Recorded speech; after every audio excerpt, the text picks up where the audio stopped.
The gospel reading that I'm going to be using for October 31st is for All Saints Day, November 1st, rather than the scripture text given for October 31st. And as I said in the Revelation recording, 31st is All Saints Eve, All Hallows Eve, or as we say, Halloween. But it is that time where we remember the saints of the church. We're coming toward the end, the closing of Kingdom Tide, where we look forward not only to this kingdom, God's kingdom here, but also being with God in heaven. And that full restoration of the kingdom as promised in Revelation. The people during Jesus' time got a glimpse of this restoration with the story of Lazarus. Now, the story of Lazarus begins, it's just the entire chapter 11 of John.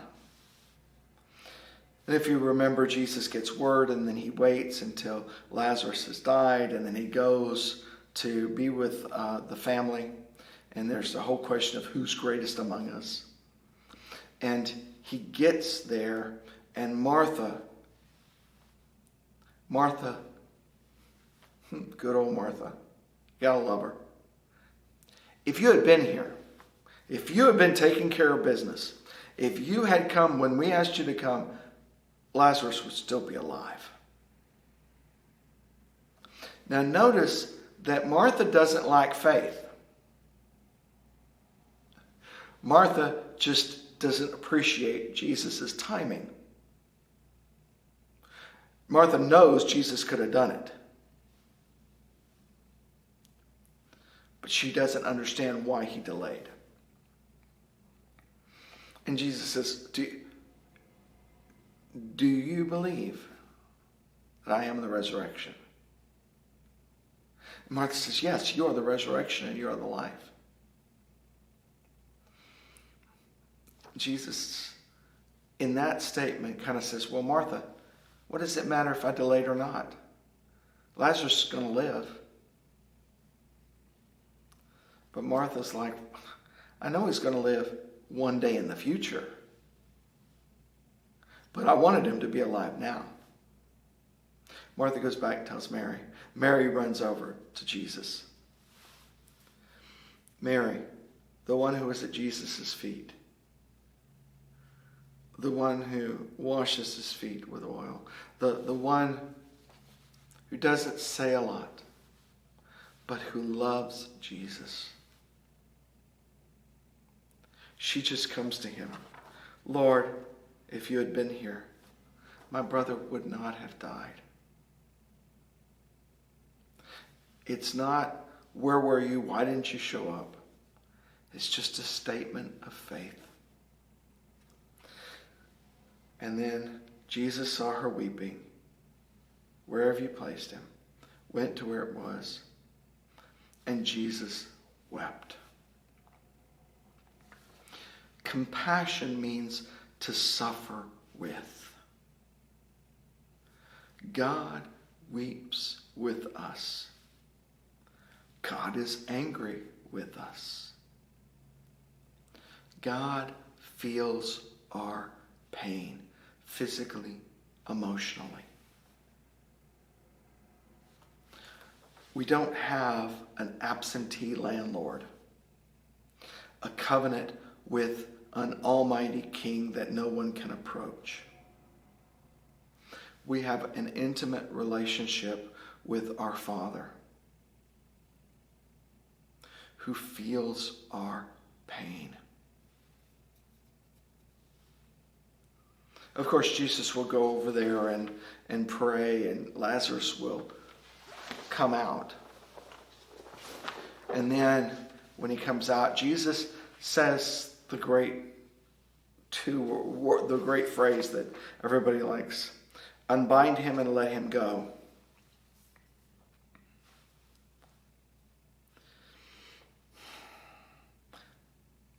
But if we look at Lazarus, and we look at the resurrection of Lazarus, when we start thinking about binding, and of course the wrappings and letting Lazarus move around because he's bound, we begin to think how many people around us, even though they may be alive physically or emotionally, mentally, spiritually, stuck in a tomb. You got yourself in a bind. How many Lazaruses surround you in this moment? Take a moment. Reflect on those who are living in tombs.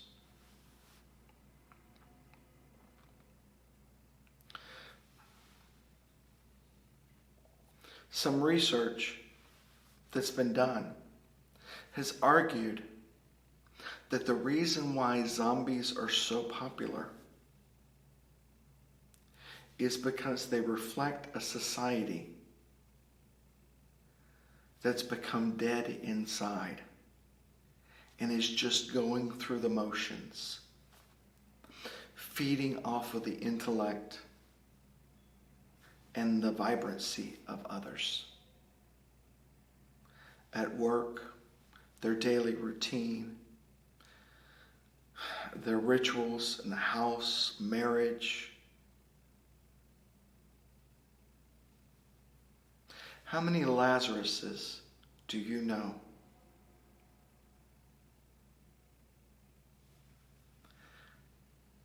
What would it take to unbind them and let them go? Remember the words of Scripture. For us, it may be impossible, but for God, nothing is impossible. Pray for the Lazaruses you know. Be a means of grace if God so chooses to use you as one. And believe that when the time is right and their heart is willing, there is the hope of the resurrection. We've been given the faith of the saints who have gone before us, who've modeled that life, who've modeled hope in the middle of struggle, who've modeled faith in the middle of despair, who've modeled love in the face of hate. Those are the cloud of witnesses that surround us and that call us to join them as a cloud of witnesses to the next generation coming up. Unbind them and let them go.